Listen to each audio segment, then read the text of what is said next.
हमारे यहाँ इसको शुक्ल एकादशी भी कहते हैं, और कहते हैं ये सती माता ने यही एकादशी के दिन से जो व्रत साधना करना प्रारंभ करी थी वो सुख देने वाली थी। निवेदन है आपसे भी, कोई कार्य अटक रहा है, तकलीफ आ रही है, दुख है, लक्ष्मी नहीं आ रही, परेशान हो, 108 बेलपत्र की, जो बेलपत्र होते हैं उसकी, इसको छेद तो करते नहीं है सुई से, बेलपत्र की डंडी को बांधते जाओ 108 बेलपत्र की माला बना लो, और माला बनाकर भगवान शंकर के गले में, शंकर के शिवलिंग को जो चढ़ा देता है उसकी मनोकामना भगवान शंकर पूरी कर देते हैं। अटा एकादशी 108 बेलपत्र की माला बनाकर शंकर भगवान को समर्पित करी जाती है। माता लक्ष्मी ने भगवान विष्णु को पाने के लिए तुलसी की माला बनाकर समर्पित करी थी, जैसे सती ने शिव को पाने के लिए, कामना को पूर्ण करने के लिए। शास्त्र कहता है घर के बुजुर्गों को, घर के बड़ों को, जेठ जेठानी हो, सास ससुर हो, घर में जो तुम्हारी उम्र से बड़ा हो, उसको आज पीला फूल या पीली चने की दाल या पीला वस्त्र, कुछ भी पीली सामग्री आज घर के बड़ों को देना चाहिए। क्यों देना चाहिए? तो शिव महापुराण की कथा कहती है कि जो शुक्ल पक्षी की एकादशी के दिन पीली वस्तु का दान दे देता है, घर के किसी ब्राह्मण को देने नहीं जाना, किसी मंदिर में देने नहीं जाना, आपके ही घर में, आपके ही घर के बड़ों को किसी भी पीली चीज का दान कर सकते। फूल हो, मिठाई हो, कोई अनाज हो, कोई वस्त्र हो, पीली वस्तु का दान दे दे। क्यों होगा? क्या होगा उससे? शिव महापुराण की कथा कहती है उससे जिंदगी में कभी बड़ी बीमारी प्रवेश नहीं करती। सनातन धर्म कहता है बट वृक्ष की पूजन करने वाला, बट वृक्ष के नीचे शिव की आराधना करने वाला, लोम समर्पित कर जल चढ़ाने वाले का जैसे कर्ज मुक्ति होती है, उसी तरह आंवले के वृक्ष के नीचे मात्र ताजा मिष्ठान दूध का बनाकर उस सामग्री को भगवान आंवले के वृक्ष के नीचे पूजन करने से लक्ष्मी और संपदा की वृद्धि होती है। जैसे शमी का पौधा, शमी का वृक्ष, शमी के वृक्ष के नीचे मात्र दूध और जल मिला हुआ जल, शमी के वृक्ष के नीचे मात्र ओघड़दानी अवधूतेश्वर महादेव के नाम से केवल हफ्ते में एक बार भी अगर दूध और जल का मिश्रण शमी के पौधे के नीचे कर दिया जाता है तो कहते हैं शरीर में बड़ी से बड़ी अगर बीमारी है, कहीं कैंसर जैसा रोग है या किडनी लीवर जैसा रोग है, कोई भी तकलीफ, कोई गांठ अगर शरीर में हो गई है, तो शमी के वृक्ष के नीचे दूध का जल थोड़ा सा हफ्ते में एक बार अवधूतेश्वर महादेव के नाम से समर्पित कर देने से रोग का निवारण होने लगता है, रोग थम जाता है और आगे नहीं बढ़ पाता और उसका इलाज चालू हो जाता है, सुख का अनुभव।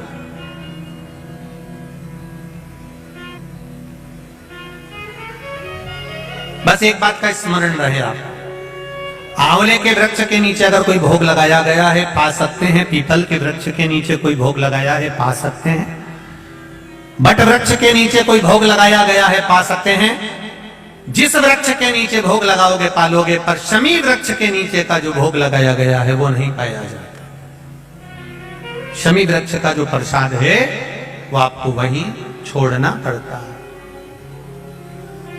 शमी वृक्ष का प्रसाद वहीं छोड़। साथ की शिवरात्रि आ रही है, छोड़ना मती, बेलपत्री का पत्ता जल में डालकर भले पत्ते को निकाल देना, और वो जल, जो रोग है, जो बीमारी है, संपदा नहीं आ रही हो, दुकान नहीं चल रही हो, व्यापार नहीं चल रहा हो, बच्चे चिड़चिड़े हो गए हो, क्रोध पड़ रहा हो, तो भी बाबा पर घर के प्रत्येक व्यक्ति एक लोटा जल जरूर चढ़ा के आना, शिव को नमन कर कर आना। ये मौका नहीं मिलता, चढ़ाओ।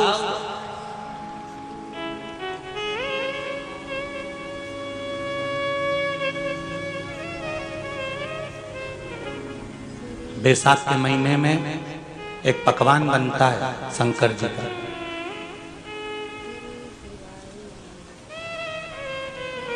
शिव जी के हाथ में त्रिशूल है, शिव जी के 3 नेत्र हैं। बेलपत्री में भी 3, बोलते जाओ, पत्ती है। बैसाख के महीने में जो शंकर भगवान को प्रसाद का भोग लगता है उसमें भी 3 ही चीज मिलती है। सत्तू,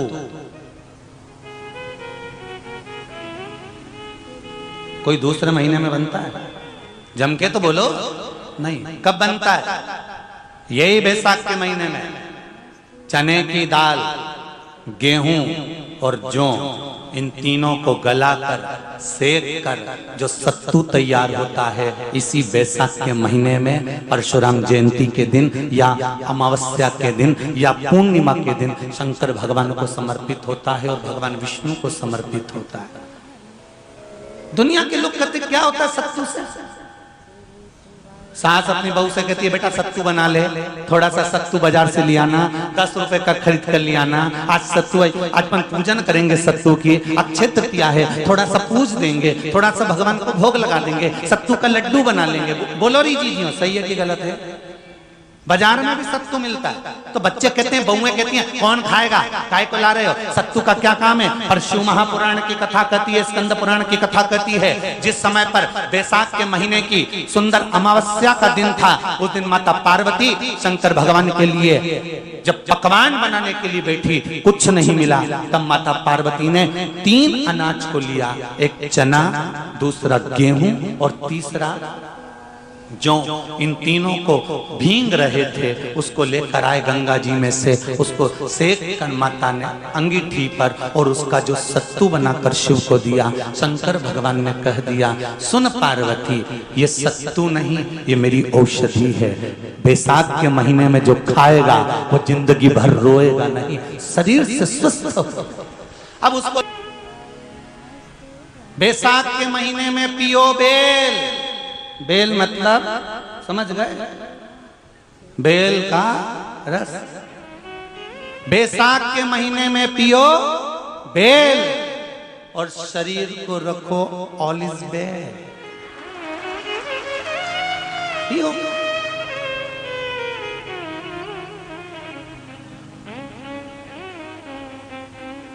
शरीर बेकार नहीं होगा, शरीर बेकार नहीं हो सकता। अब शिव आराधना तो करो। हाँ, जिंदगी की मोड़ पर शंकर परीक्षा बहुत लेते हैं।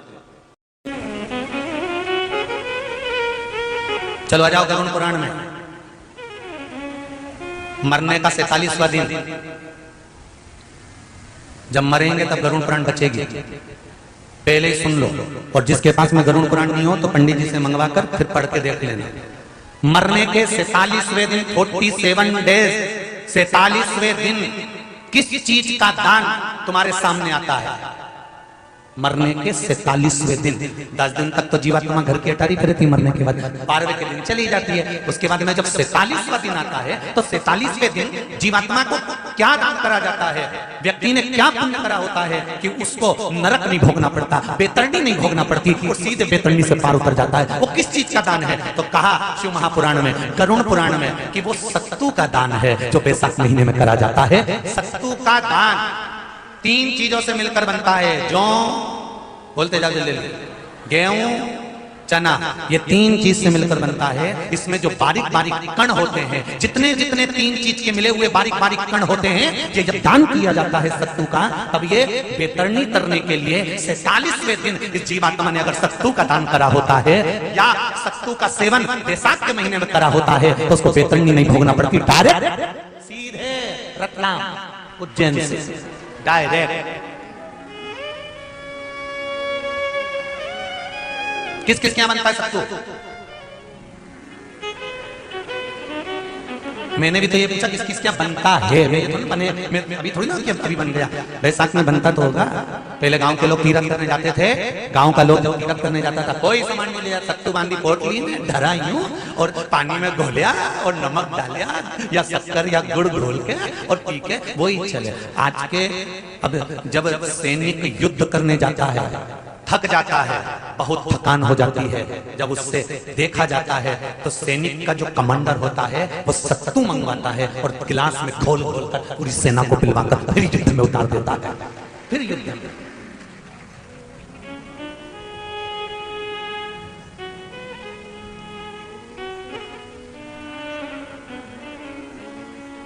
साधारण नहीं है महाराज। सत्तू में जितने बारीक बारीक कण होते हैं, जितने बारीक बारीक कण, अब तुम्हें काम करना, अभी जब फ्री रहो तो कागज पे रख के सत्तू का एक कण गिनना, 1 2 3 बारीक बारीक गिन दे देना जरा। तो तुम्हारा क्या जाए गिनने में? भगवान कृष्ण के हाथ में पट्टी बंधी थी, तुमने भी तो रुक्मणी को गिनने को दिया था, जरा गिन तो जरा इसमें कितने धागे हैं। रुक्मणी जी ने कहा इसमें 9,999 धागे हैं। भगवान ने कहा बस यही 9,999 मुझे द्रौपदी को वापस लौटाना है। गिन के लगा लो, अभी अभी लगा लो। ऊपर तो भगवान गिन के बता ही देगा कि तुमने जो सत्तू दान करा था, तुमने जो सत्तू खाया था, तुमने जो सत्तू भगवान को दिया था, सत्तू का लड्डू बनाकर तुमने बैसाख महीने में भगवान की जो पूजन करी थी, तो अमावस्या के दिन, पूर्णिमा के दिन या अक्षय तृतीया के दिन तुमने जो सत्तू दिया था, भगवान तो गिनती बता देगा कि उस सत्तू में कितना कण था।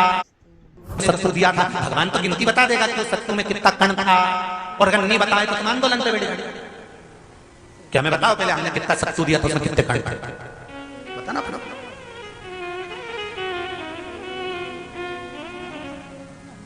एक शिव की आराधना में चांगुना ने 1 लोटा जल भरा, उसमें थोड़ा सा चंदन डालकर बेलपत्री के वृक्ष के नीचे ले जाकर डाल देती, थोड़ा सा जल बचाकर शिव जी को डाल देती। शंकर भगवान ने एक दिन चांगुना के सामने मन में विचार प्रकट करा और पार्वती जी से कहा, पार्वती एक बात समझ में नहीं आती, आधा जल ये बेलपत्री को देती है, आधा जल मुझे देती है। जब आधा जल मुझे देती है तो मुझे बड़ा गुस्सा आता है, क्योंकि बद्धा जल कहां डोल के आती है। पार्वती जी ने कहा उसके संतान नहीं है, इसलिए वो बेलपत्री की भी आराधना करती है और आपकी भी आराधना करती है। ठीक है, भगवान देवादिदेव महादेव ने देखा चांगुना ने बहुत सेवा कर ली। आज भगवान सुंदर एक संत का रूप धरकर चांगुना के दरवाजे पर पहुंच गए, अलग जगह। चांगुना दौड़ कर आई, बाबा जी आइए, क्या लाऊं मैं आपके लिए? भिक्षाम देहि, भिक्षाम देहि। बाबा ने सब दूर से भिक्षा ली और चांगुना जैसी परात भरकर रानी चांगुना देवी खूब सारा सामान लेकर आई, तो बाबा ने मना कर दिया, मैं आपके हाथ की भिक्षा नहीं ले सकता, मुझे नहीं लेना। क्यों? कहा आपकी संतान नहीं है,